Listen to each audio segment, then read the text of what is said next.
准备这个喝木盖心，这个肚脐盖心，这个一条心，这个来到主嘅面前，这个嚟赞美嘅阿门。嗱，这个笑起起来，哈利路亚！感谢你主耶稣上帝，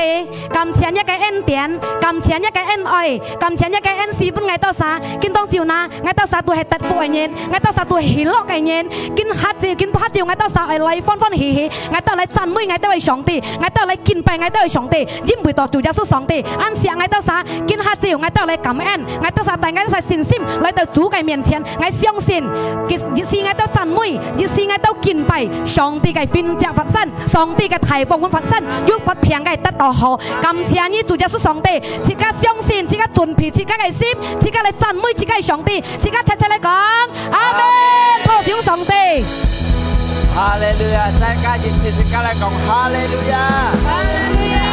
自家講，自家想做咩看？耶穌上帝愛安排對你，啊，上帝嘅愛安排對自家都打阿門。自家齊齊嚟問自家上帝。Yang ai oi an thai muốn ngày theo xa là sự sống ngàn chu ngày theo xa ngày Giêsu ngày theo tâm dạy sau khi chúc phúc mà xin đi sau khi ngài phá đi đã chơi ta sẽ xin đi đại ca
พอถึงพุทธกาลยาสูสองปีฮาเลลูยาพุทธกาลค่อยๆซิมๆจับยาสูสองปีอาเมนอาเมนยาก่อนที่การเที่ยวที่ไม่ทางพุทธกาลค่อยๆซิมๆจับยาสูสองปีเทกาลอยจับจูยาสูสองปีเทกาลอยยาวยาสูอย่างดี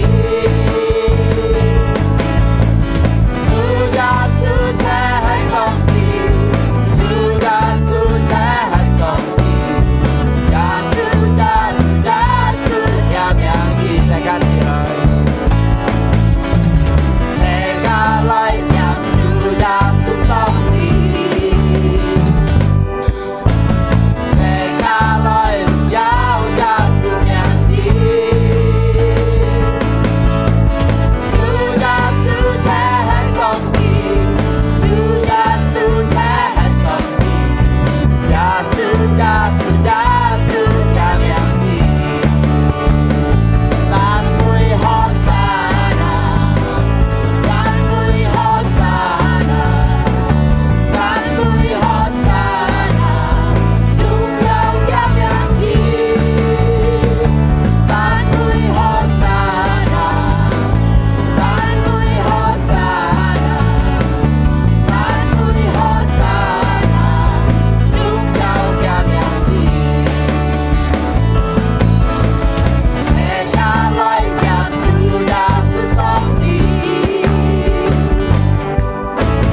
เทกาลอยยาวยาสูอย่างดีให้ไปซาที่ใกล้สองปีจูยาสูแท้ให้สองปี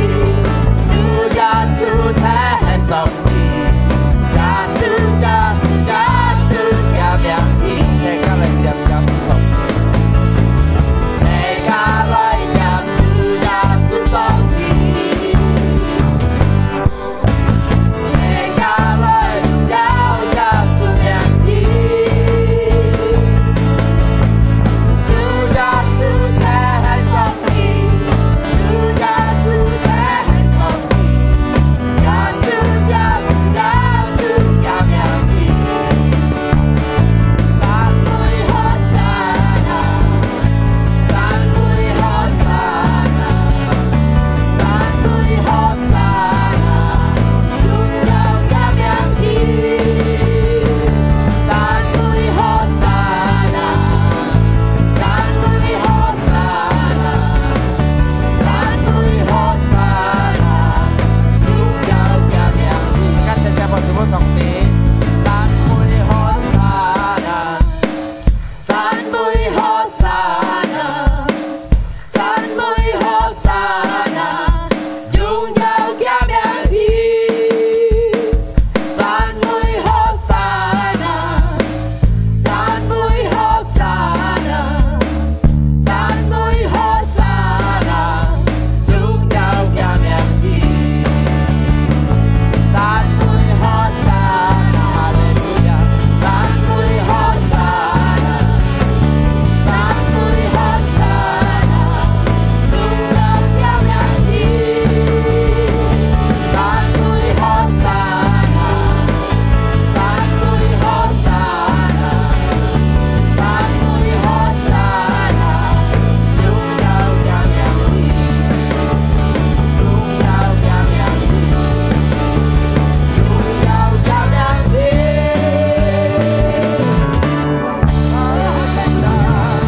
ให้ต่อและดุงยาวสุดสองฮาเลลูยา感謝你耶穌上邊，馬上將甜味相先，嚟用有一計命，馬上將甜味見拜嚟讚美你，將甜味嚟讚這個คนที่มันชอบจอดนี้ฮาเลลูยา這個準備這個心，這個嚟真假，這個嚟見拜這個上，因為上帝要ใช่你，上帝安好，上帝每日對這個安好，哈利路亞，一條心這個嚟講耶穌上帝堂，耶穌上帝安好。耶穌上帝安好，耶穌上帝安好，耶穌上帝每日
撒條字咪嚟笑家係嚟見拜你神，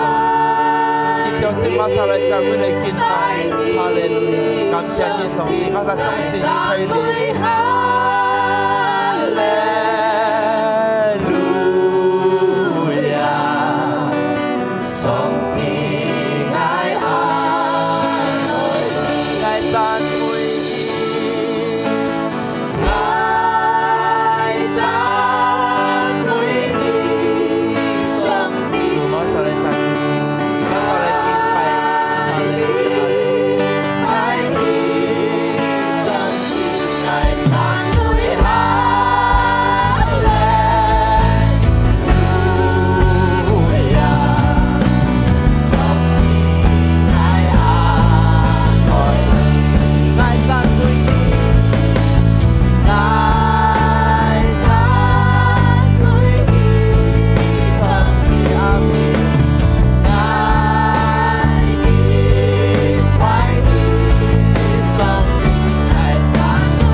Cảm謝nhà cái力量，感謝主耶穌，哈利路亞，主耶穌，愛到安慰你，愛到安慰你，愛到讚美你，伊拉巴拉呀拉巴拉呀拉布，伊那巴拉呀拉布，呀拉呀拉巴拉呀拉布，感謝nhà cái新天。Cảm謝nhà cái照顧，感謝上帝嘅福氣，哈利路亞，希那瑪利亞拉布，山那亞拉拉亞拉布，感謝nhà cái新家，主耶穌嘅新家，講下半ngày到sáng，哈利路亞，希那瑪利亞拉布，烏拉巴拉亞拉布。Janaya la la la la la bu, cảm謝耶穌上帝，cầu mong ngày tao xa, chúc phúc ngày tao xa身體健康，phúc ngày tao xa xin cái chính xin，感謝你，感謝心靈，哈利路亞，伊拉拉呀拉拉呀拉bu，cái祷告分天當朝要分平ngày，要heo lên thu ngày。Yung Diyos sa niyong tunggay Lungsong niya kay Piang Kung Yasu Kito kay Piang Nhìn tên đầu chi gì Họ còn niya kay Piang Song Niya kay Giáo Cung Thung tên đầu họ Niya heo lên chỗ sông bông Cảm máu Lòng tì chi gì nhỉ Niya kay xin giác công hạ bún nhé Thầy Yasu Kito kay Piang Xin thủy đất chân khăn Xin thủy đất trong chẳng Lungsong ngay Piang Thung Chút niya dị ngay bù xin Thầy Yasu Kito kay Piang Ngay tỏ cao Lungsong tên đầu xin thị kèn khăn 天下嘛嘅平都嚇，要睇那痛要分要有骨痛，也要回平要嘛嘅平都嚇，要攝長隆重嘅禱告，在耶穌基督嘅名，在耶穌嘅權柄，在耶穌嘅邊上，隆重一平，去出一定嘅不信，出一不信，在耶穌嘅名消滅一個平，不過耶穌嘅邊上一個平在度開。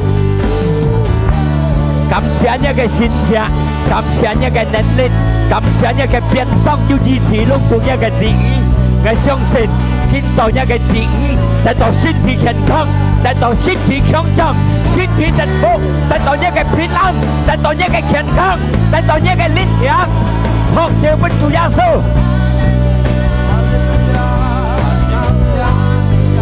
哈利路亞，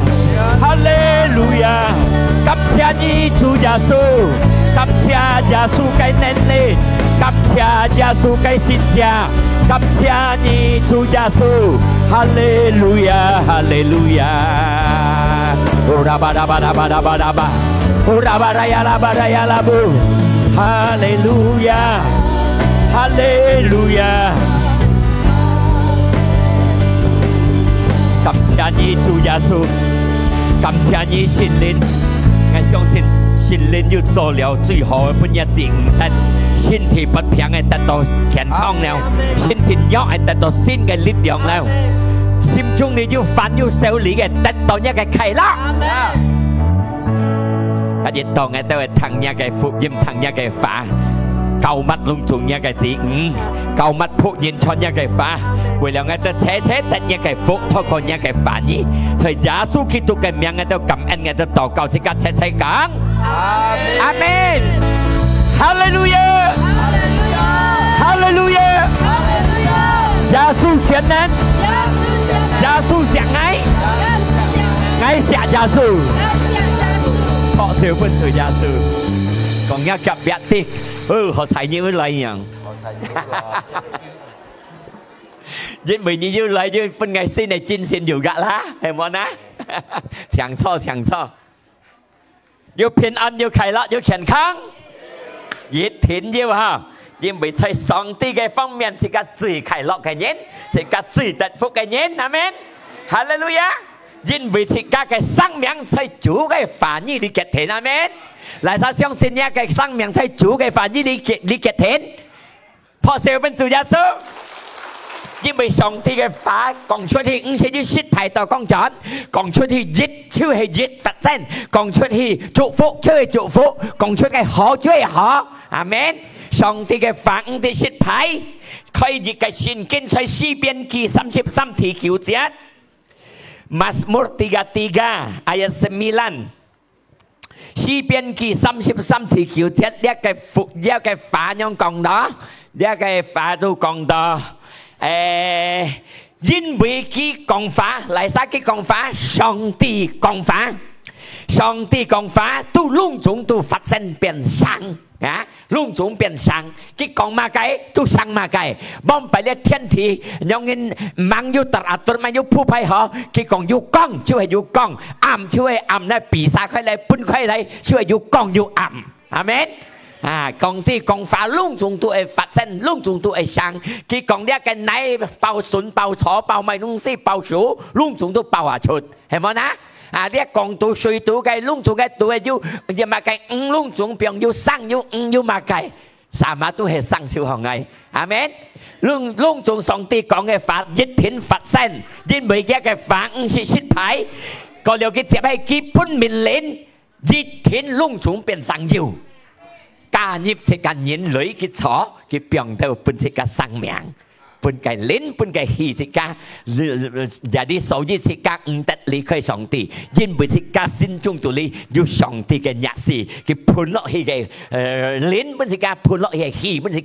ca biến sang mấy sĩ dịch ca này thân còn nhạc gặp biệt tin này thân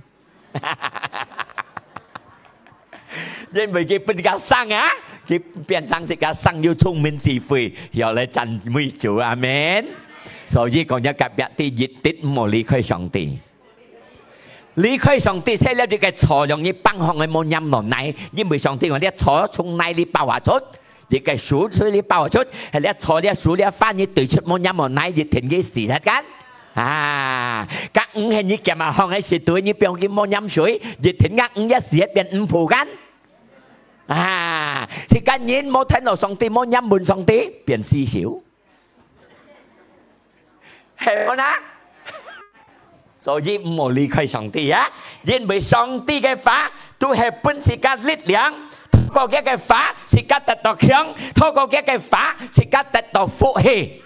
所以是家日下騰福音啊，日下騰講頭啊，呢一個頭講下出，是家去騰了是家作到是家俾我心中度你就本嚟，冇俾佢就係就了本呢一個福音，呢一個頭講出是家俾佢生而嚟，但係福音要在是家心度裡頭生，乜嘅生是苦中熱嚟是家能夠對付嘅，乜嘅平痛熱嚟是家能夠對付嘅，阿們，哈利路亞。ที่แบบสิกาหล่อพ่ออันแบบกองสิกาโมสิกานั้นก็ตุยฟูกันยิ่งไม่แก่กับฝากองใช้ลิตูซ้อนเนาะไหนซิมเห็นมั้ยนะกันแก่ฝาที่กองใช้สิกาจอดต่อเปียงล็อกไอ้จิตสิกาอย่าตุยต่อไอ้ทีต่ออันหมออ๋อสองที่แก่ฝากองไอ้ไหนซิมไอ้ยุ่นไหลไอ้ยันหยองกี้ไอ้เสียกี้เห็นมั้ยนะโมเลียเรายิ่งคงล้อเลียยิ่งคงโชว์ทำไมไงกินแต่เดี๋ยวจับปะแม่กี่กอง係講上帝冇允許熱條炭啊摸佢冇半熱跌，或者啲化嘅湯落叫作氣，要生起來要俾佢生，要俾我心肝度，係咪呢？當佢熱不平之時講係上帝冇允許嘅不平，但係冇不平，上帝熱天冇允許嘅不平，阿們，佢係自家健康，阿們，哈利路亞。有啲當自家就係聽啲上帝嘅法。ทางสองตีกับ福音สิกาอะไรยุฝันยินยุฝันยินมาแกยุให้แกยุตับยินทางหัวทางหัวตัดฟุฮาเลลูยาอาเมนอาเมนกาเอาหน่อยยุฝันยินยุตับยินทางเลยฝันยินสิกาเจ็บต่ออาเมนฮาเลลูยาชะเห็นมั้ยนะหมดเต็มนี่ก็จะยุฝันยินไงนี่ยุกินซังยุจินชินการสองตีเป็นช่วงมันจีฟียุคของชุดสิ้นในฟ้าอาเมน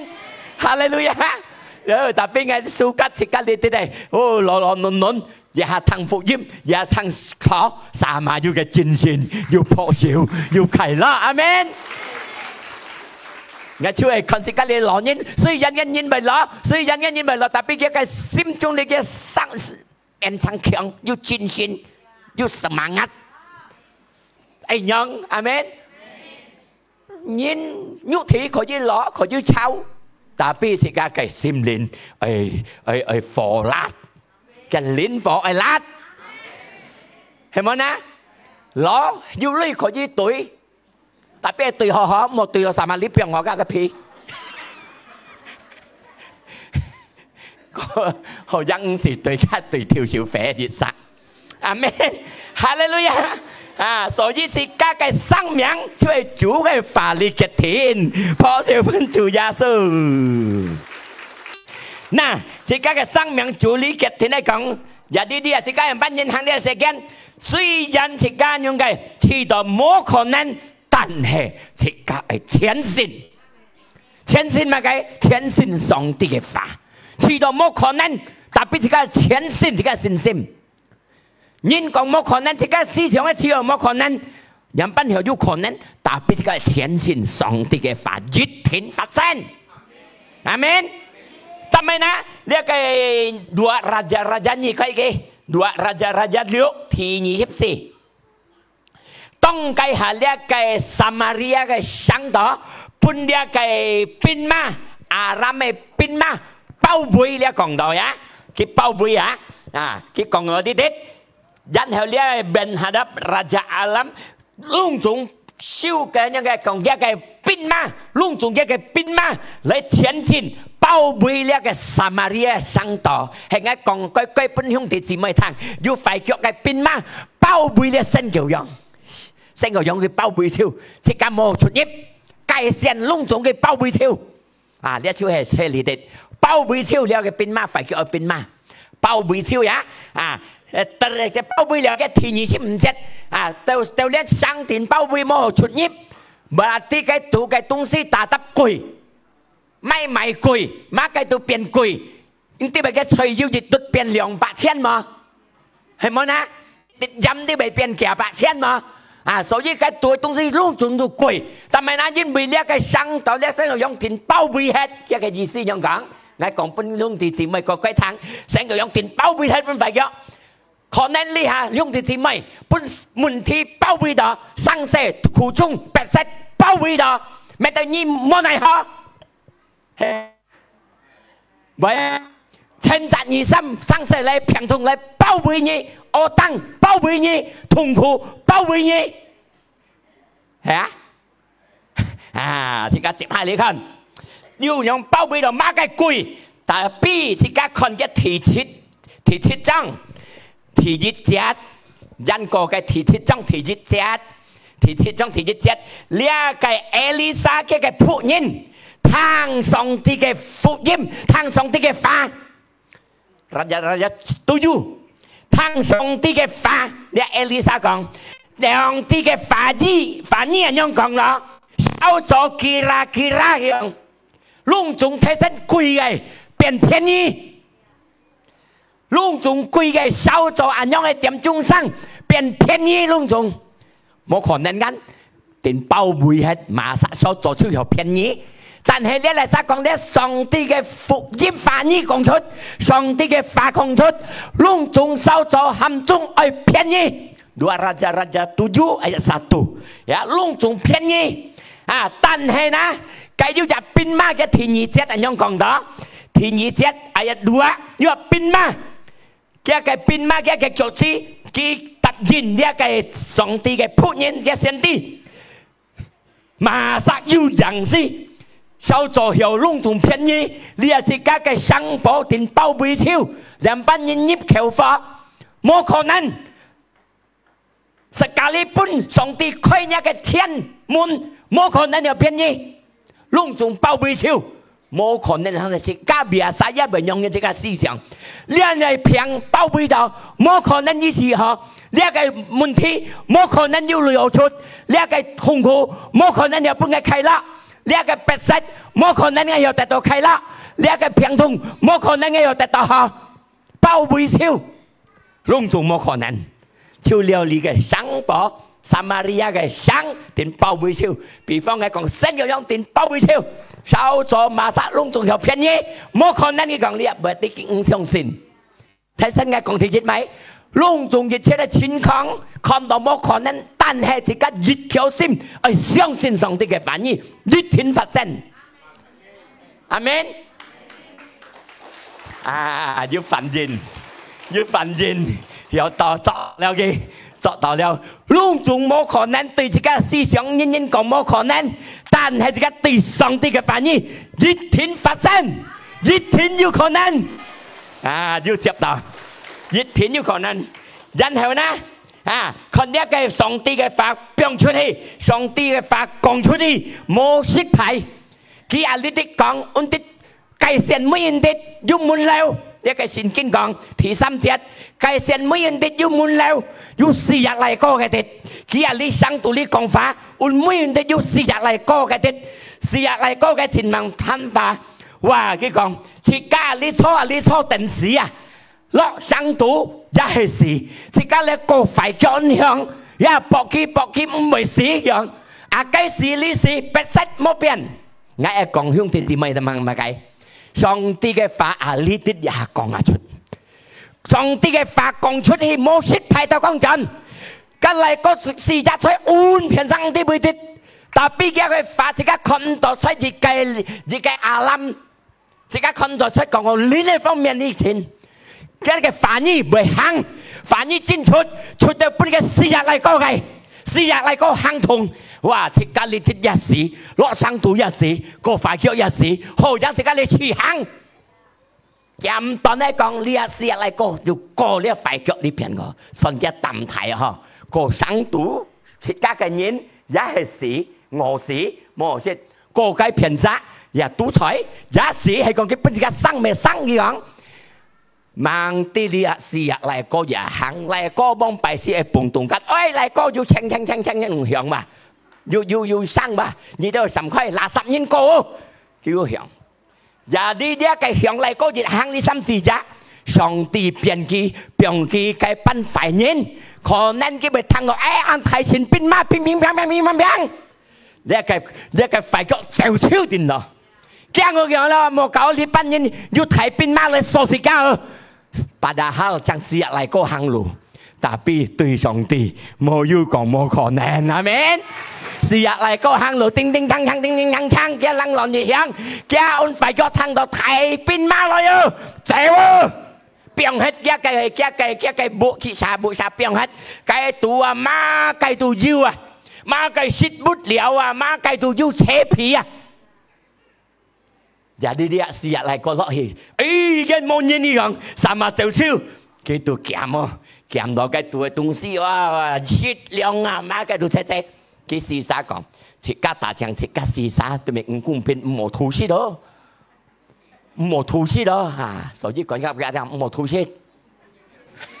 本人嚟佢到時錢包，多賺啲生到錢包，哦啊按啲快腳嘅奔冇嘢咯，三日就超按多學kiếm哦，按多學適量哦，嗱，今日講睇聲嘅講係變馬腳趾唔相信眼，小做上帝開天門都冇可能有便宜樣，啊你一變馬你一計。你一睇身嘅，你上帝嘅先帝講，少做你大將看，你冇識，結果佢都出去講嘅變馬去運減啊！你隻腳趾講唔相信啊！車嘅門流嘅變個丟人過，直情看冇識，因為乜解佢唔相信上帝嘅話講出佢唔相信，講一及一啲自己係虔信上帝嘅話，雖然冇可能自己係虔信，阿們。上帝嘅話講出冇失敗到講人，睇上帝有人冇失敗，上帝能夠做一切，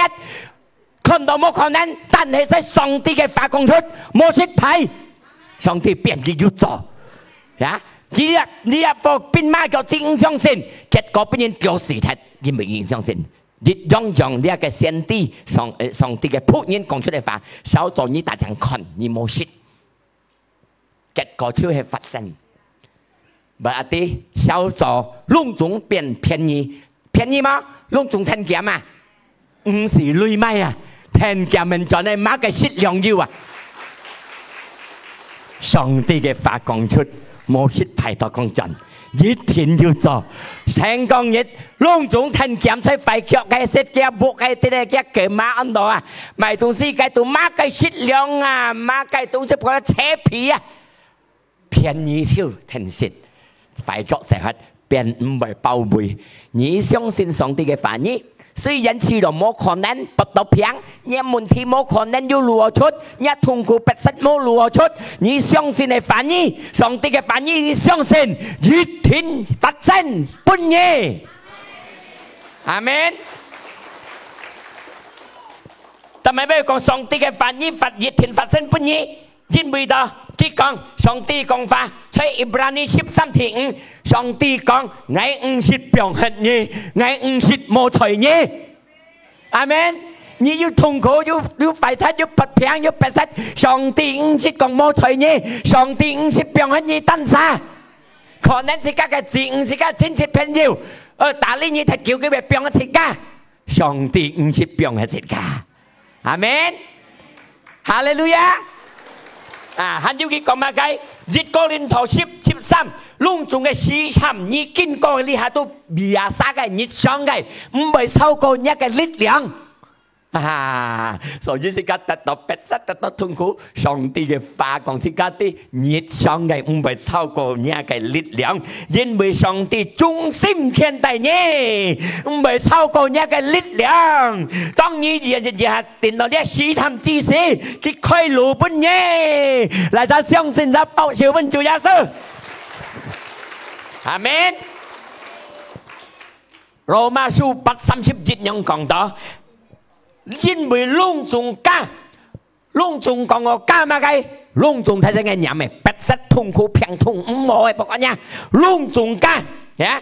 隆重家係個隆重家可以嚟到自家嘅生命中，可以嚟到自家嘅生活中，但係嘅福音講係講上帝幫助自家歷史，埋山能夠對付一家，相信就博小本做耶穌。係上帝要幫你殺來三萬個小人能夠對付你，你都寫嘅隆重冇能夠對付你，因為上帝保佑你，上帝看顧你，上帝唔是離開你，唔是俾人你單殺，主耶穌聖靈時常要跟你同在，相信就博小本做耶穌。阿門。羅馬8:37節樣講，但係隆重嘅切家就係得勝嘅人，比得勝要過得勝嘅人。但係呢，因為主耶穌打仗切家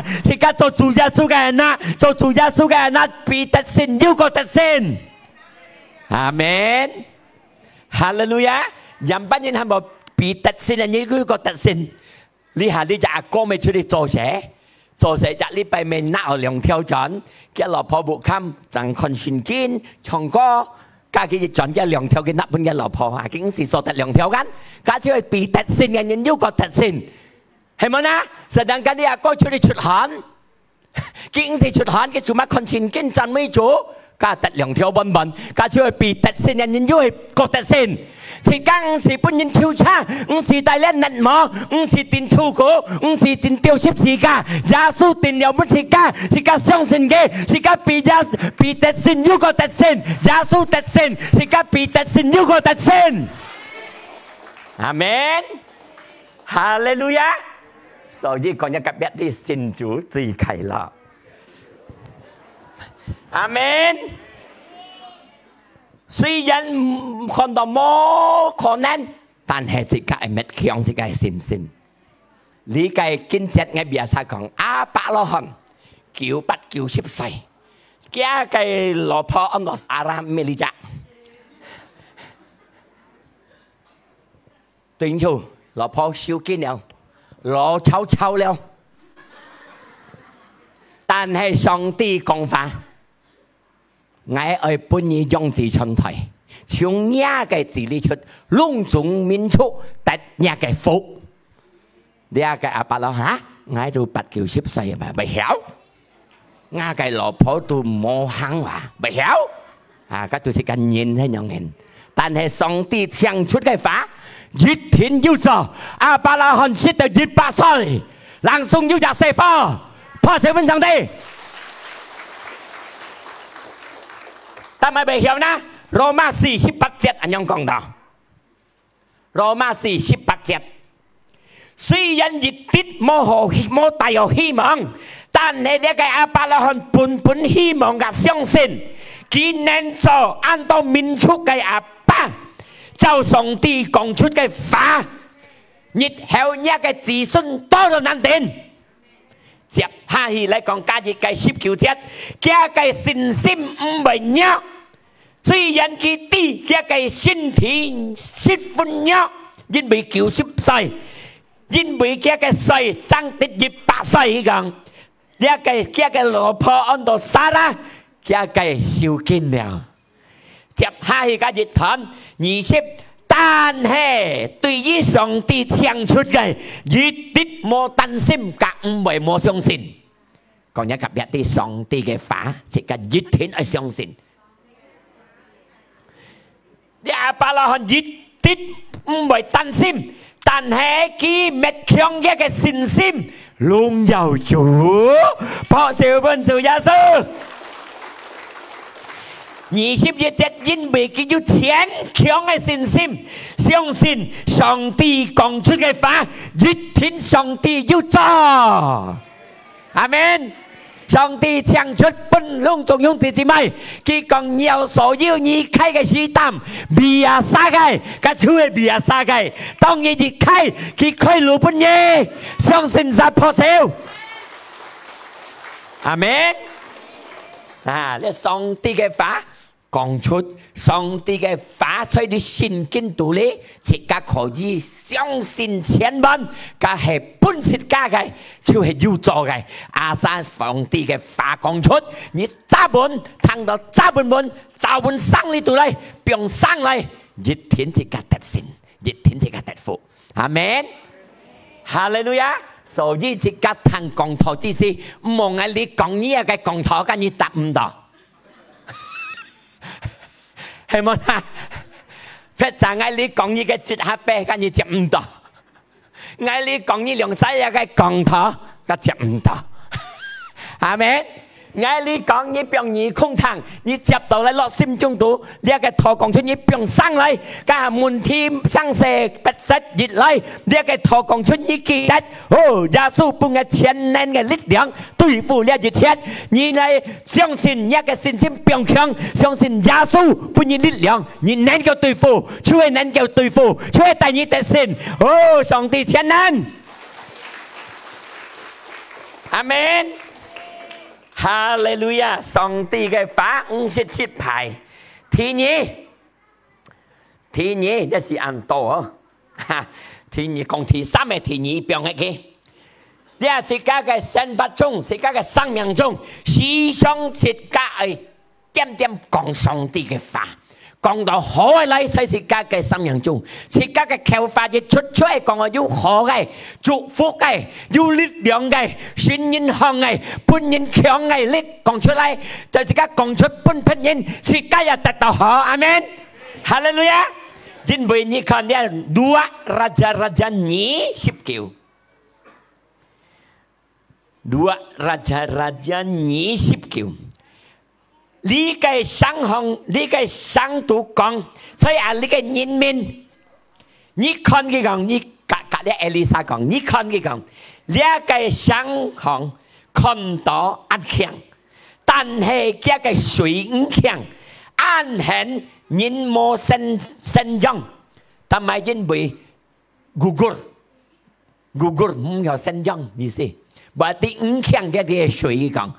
看到安強呢個生，看到呢個呢生紅安強，但係個度嘅水唔強，人安恆唔有生長失敗嘅自彈度，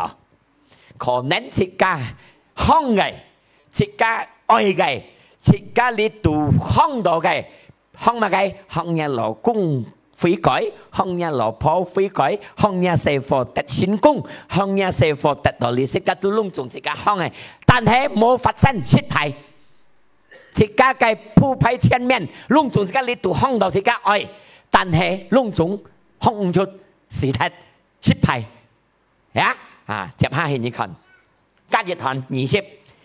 呢個艾麗莎講上帝嘅僕人講，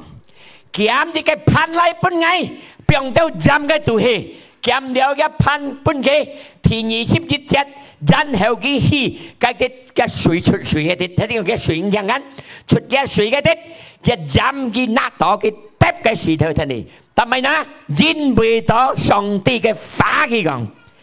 我已經變呢個水適合健康，我變呢個水健康，你下唔會發生要冇失敗了看到嘅。隆重以康嘅能夠達成，能夠要利息，唔係是Google佢講嘅講 Google 咩講康道嘅字時睇頭啊！呢下已經一斬得了嘅水口跳嘅講，佢出產水嘅，我已經變呢個水適合健康了。呢下唔係要發生嘅事理事了，隆重要利息了，斬得埋去。因為咪上帝嘅話，上帝嘅福音，上帝嘅話語講出去，出去要做，唔係死，出去唔係死。你人要康乜計，隆重是咪你一心中度，你要乜計係一前途，一個字誤，不但你愛嘅，你到你康到，要上帝嘅話語本嘢，你講出上帝嘅話語，你能夠得到要利息，能夠達成。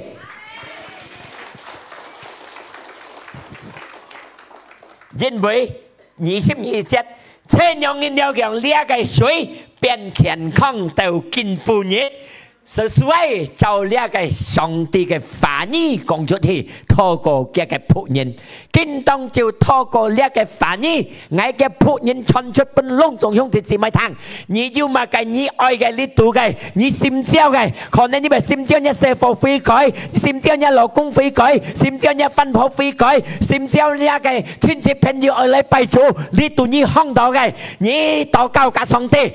到了教你講福音講出去。隆重嘅心焦嘅，隆重嘅離鄉嘅，我冇看見隆重嚟拜主，你講出嚟，你一個福音講出嚟，你一個話講出嚟，佢咪發生。阿門。長年用人隆重佢咪健康，家下冇可能，自家網友用人呢，你到我哋唔健康，唔有信仰，唔健康，你人家嘅反應講出去，你變佢有信仰，變佢健康。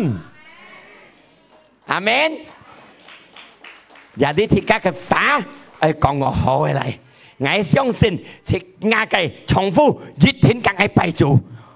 我相信亞計。輔導人熱天嚟更係向下拜主，我相信我子女隆重嚟拜主，我相信我親戚我朋友隆重嚟讚美主。你都唔好講啊！你阿咪老公三個冇辦法真，是指得嘅。冇樣講，冇講得唔好嘅，阿們。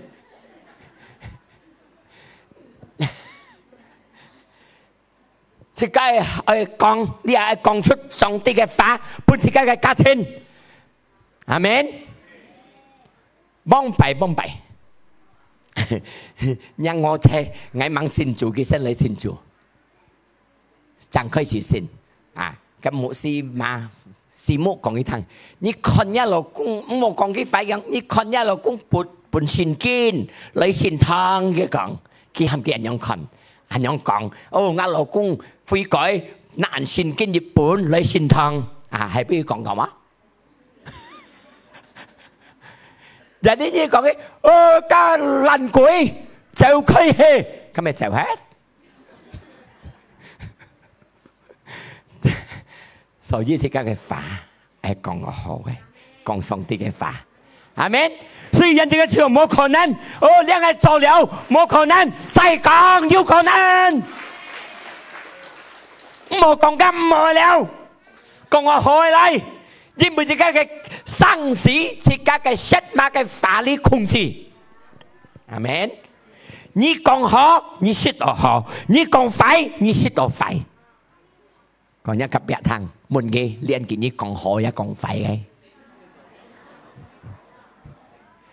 有嘅經書咧，係簽人書咧，暗殺咧，生死血脈嘅求法律極田啲控制，因為血脈冇骨，係冇啦？佢接乜嘢嚟殺蘇吉講識嘅字，你係識好字嗎？每一個別係識好係識廢嘅，識好講好嘅啲啊！你講快，識到快多講盡，所以自家嘅血脈講出嚟話係主旨，唔好講我唔好嘅，兩種係講我好嘅，講出做福音本嘅力量，佢得到嚟講唔係多講盡，自家得到強嘅力量，係咪？你照嘅你罵嘅，佢得到唔好，假如佢咪攤到講盡，自家得到唔好，頭拿獻頭獻羅棚，上面唔攞夠，係咪啊？全下自家祝福係好嘅法，所以自家講出上帝嘅好嘅法嚟，係咪？因為生死所以實馬力嘅控制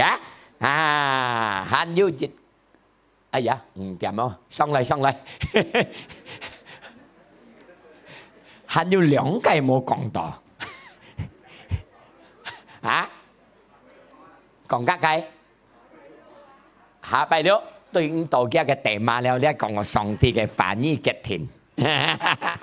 有啲上帝嘅話，自家講出好嘅，能夠滅健康，你嘅家庭能夠半夜嘅家庭得健康，半夜兄弟姊妹得健康，隆重嘅唔健康嘅睇先，但係你思想講出上帝嘅話健康，佢得善，佢得福，佢要勇，要前途，隆重咪發生，係咪？哈利路亞，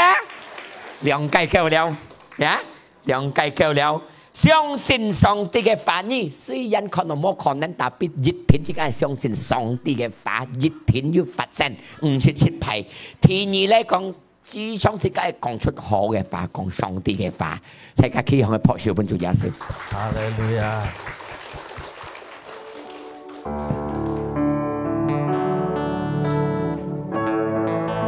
一講的自己禱告唔好點hết。禱告得唔到，求上帝、寫上帝得唔到，再寫再求，因為咩呢？要熱嘅聖經在引言在福音嘅啲熱責任父母去聽我耶穌過嘅嘅生活，隔嚟三眼提前影響佢看唔到，佢講耶穌過，耶穌一個佢聽到，佢前頭要聽到耶穌依然做先者，耶穌以前嗌嘅是照俾嘅土地講，冇抽煙，但係佢冇點。佢再禱告，是耶穌送太妹嘅子孫支持嗌，2年耶穌冇答應，再冇抽煙點，佢再寫耶穌送太妹嘅子孫支持嗌，結果耶穌唔用點，你禱告唔到，寫上帝掹得到，求上帝舌頭開到風中還掹得到。嗌講隆重向弟兄們聽，再寫再求再禱告，寫到上帝不用點一腳步，像呢個父母樣，上帝不用點嘅合起來滿意愛馬計，上帝以前有冇做當場好，係咪？一樣上帝本時間，你再求再禱告再寫到上帝不用點，看自己嘅信心。好了，佢能得了，唔係就賺了。佢祝福你，你隆重你寫嘅，隆重你禱告嘅，隆重你求嘅，佢祝福你。阿門。哈利路亞。哈利路亞。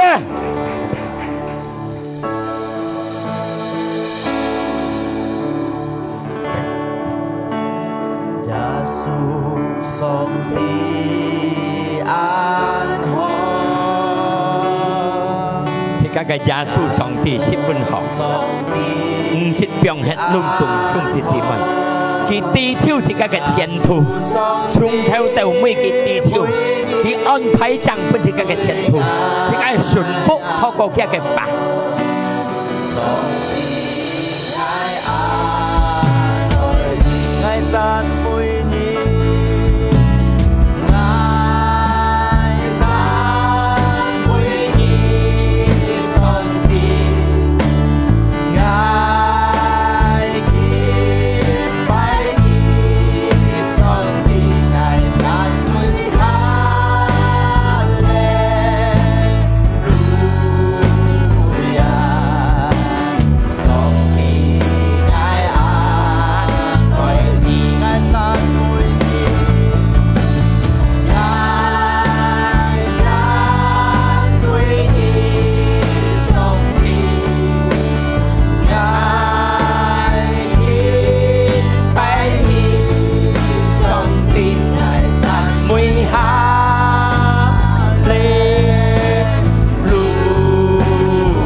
愛你主，上帝愛你，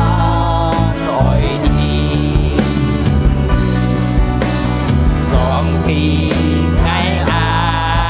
愛你，ขอเสียงเป็นสิ่งที่主耶穌ไงต่อเก่าคุณไม่ทักกินต้องอยู่ทางสองตี嘅ป่าไง雖然自己嘅生命中，自己生活中看到按照痛苦，按照本身看到冇可能自己有實現，冇可能要攞出，冇可能讓自己身體有得到健康，但係自己係半相信對於上帝嘅話語，雖然可能冇可能，但係自己係信心半嘅相信，一個話語一天要做，一天要發生，一半相信。上帝嘅反應，自己思想去講，自己思想嘅求法講個好嘅，去祝福嘅，歡迎呢樣嘅，思想自己你出好嘅求法，因為自己識到講上自己講出嚟法，我就因為自己嘅錢，乜嘅錢講都好，自己就求上帝，雖然問咗10年，再寫，再禱告，再悔，再寫上帝，寫到上帝看一個時間就到，佢咪放下嚟祝福你，時間到了，佢答應你，一個禱告佢答應你，學叫本主耶穌。อีกคนไง就強主耶穌嘅當住嘅反應，我就讓在你心中度咧，我就一個反應行在世間裏，越田我都有得勝嘅路。感謝一個恩典主，感謝一個恩典。今日當我都係盡我相信上帝要看待我都嘅路盡到無卡順順利利，我都猛要離開呢個背上，我都感恩，我都忍待上帝，忍待奉獻嚟做主嘅工作喺呢天，在耶穌基督嘅名親強呢個奉獻。隆重兄弟姊妹們，自己嘅向少嚟，自己嘅智慧到呢結果，但係記得一個反應，願人要做，自己嚟接天父嘅平安快樂。主耶穌寫世界，佢50病嘅世界，時常要跟一個同在，一個愛佢獻出嚟嘅死復活，為了每隻相信其實得到永久嘅生命。訓練要救乜世界，俾自己身體健康，對個難行嘅世界帶自己去得勝。喺耶穌基督嘅名，自己感恩，自己禱告，自己齊齊嚟講，阿門。上帝祝福大家。